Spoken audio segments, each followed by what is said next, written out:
ఎలా ఉండవా?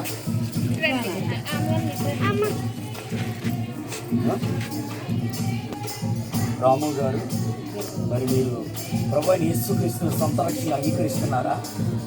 ఆయన మీ పాపములను క్షమించడం నమ్ముతున్నారా? మరి పాపములు క్షమించడం నమ్ముతున్న మీరు, ఆయన సొంత రక్షణ అంగీకరించిన మీరు, మరి బాప్తిస్మం పొందిన తర్వాత ఎవరి కష్టం వచ్చినా, శ్రమ వచ్చినా, ఇబ్బంది వచ్చినా ఆయన నిలబడతారా? ఆయన సృష్టికర్తని, జీవం కలిగిన దేవుడని, గొప్పవాడని మీరు ఆయన సృష్టిస్తున్నారా? దేవునికి స్తోత్రం, హల్లెలూయా. దేవునికి స్తోత్రం, హల్లెలూయా. తీసుకున్న కాడ నుంచి మీ ఇష్టపూర్వకం కాకుండా దేవుని చిత్త ప్రకారంగా మరి దేవునికి, సంఘానికి, వాక్యానికి, సేవకునికి లోబడి జీవిస్తారా? దేవునికి స్తోత్రం, హల్లెలూయా. మరి పెట్టించినటువంటి సాక్ష్యం బట్టి, ప్రభు నాకు ఇచ్చిన అధికారం బట్టి రేపటికి బాప్తిసం ఇస్తాను. అందరూ కూడా సిద్ధపడతాం.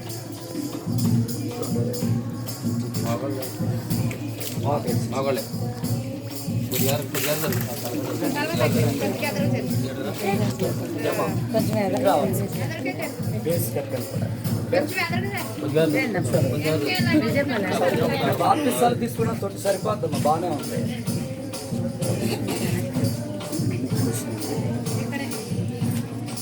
పాట ముడికి రావగానే ఉద్యోగంగా పాట పాడు. దేవుడు నాకు ఇచ్చిన అధికారం బట్టి మరి కుమారుడు రాము గారు ప్రభువైన యేసుక్రీస్తును సొంత రక్షణ అంగీకరించి మరి దేవుడు నా పాపములు క్షమించున్నాడు, ఆయన నా కొరకు మరణించారు, ఆయన నా కోసం పునరుద్ధరణై తిరిగి లేచాడని ఆయన నమ్మి సృష్టించిన ఈ బిడ్డకి తండ్రి యొక్కయు, కుమారుని యొక్కయు, పరిశుద్ధాత్మ యొక్క నామములో బాప్తిసం ఇస్తున్నాను. సంతోషమే యేసు పుట్టెనిలలో,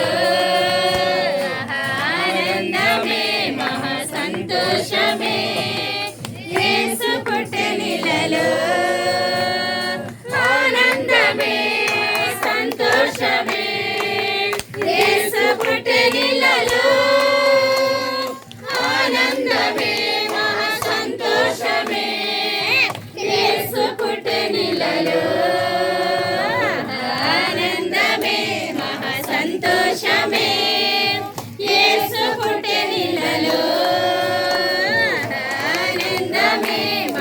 సంతోషమే యేసు పుట్టెనిలలో. హల్లెలూయా. ప్రార్థన చేసి మరి బిడ్డకి పేరు నామకరణం చేద్దాం. అందరూ కూడా కళ్ళు మూసుకుందాం. బాప్తిసం తీసుకున్నా మీకు సంతోషంగా ఉందండి? దేవునికి స్తోత్రం, హల్లెలూయా.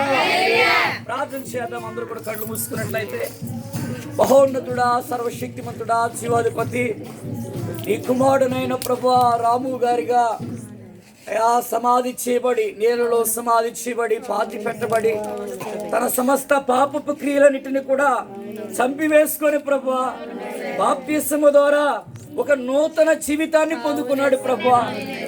ఈ సమయం ముందు నీ కుమారుని బలపరచండినైనా, నీ కుమారుని యొక్క ఆత్మతో నింపండినైనా, నీ బిడ్డని బలపరిచి నీ ఆత్మాభిషేకము చేత నింపునైనా, ఈ రోజు నుంచి ఇక నీ బిడ్డనైనా, నీ కుమారుడు ప్రభువా ఈ రోజునైనా నీ జన్మదిన వేడుక దినమందునైనా నీలో జీవించినైనా, అయ్యా నీలో జన్మించినైనా ఒక నూతన జీవితాన్ని జీవించే భాగ్యాన్ని వెడికించినందుకు వందనాలు చెల్లిస్తూ, ఈ సమయం ముందు నీ కుమారుడికి తండ్రి యొక్కయు, కుమారుని యొక్క పరిశుద్ధాత్మ యొక్క నామములో యోహాను అను పేరు నామకరణం చేస్తున్నాం ప్రభువా. అయ్యా బిడ్డను మీరు దీవించి, అయ్యా నిస్సందుల ముందుకు సాగిపోయే కృప దయచేయండినైనా, బిడ్డను బలపరచునైనా ప్రభువా. అయ్యా ఇద్దరు కూడా భార్య భర్తలు కుటుంబంలో రక్షణ పొందిన వారిగా మీరు నిర్ణయించుకున్నందుకు స్తోత్రాలనైనా. చెల్లి ఎంతో కన్నీరు కార్చిందినైనా, అయ్యా ప్రభా అత్తగారునైనా ప్రభా శారమ్మ గారు ఎంతో కన్నీరు కార్చారు ప్రభా, సంఘము కన్నీరు కార్చారు ప్రభా, సంఘ ప్రార్థనలకు ఇచ్చినైనా అయ్యా రాముగా తన జీవితాన్ని విడిచిపెట్టి ఈరోజు యోహాను గారిగా నీలో నిలబడి జీవించి నీకు సాక్షిగా జీవించే భాగ్యం బిడ్డకు దయచేసి బిడ్డను బలపరచమని యేసు నామమున పేరట అడిగి వేడుకుంటున్నాం తండ్రి.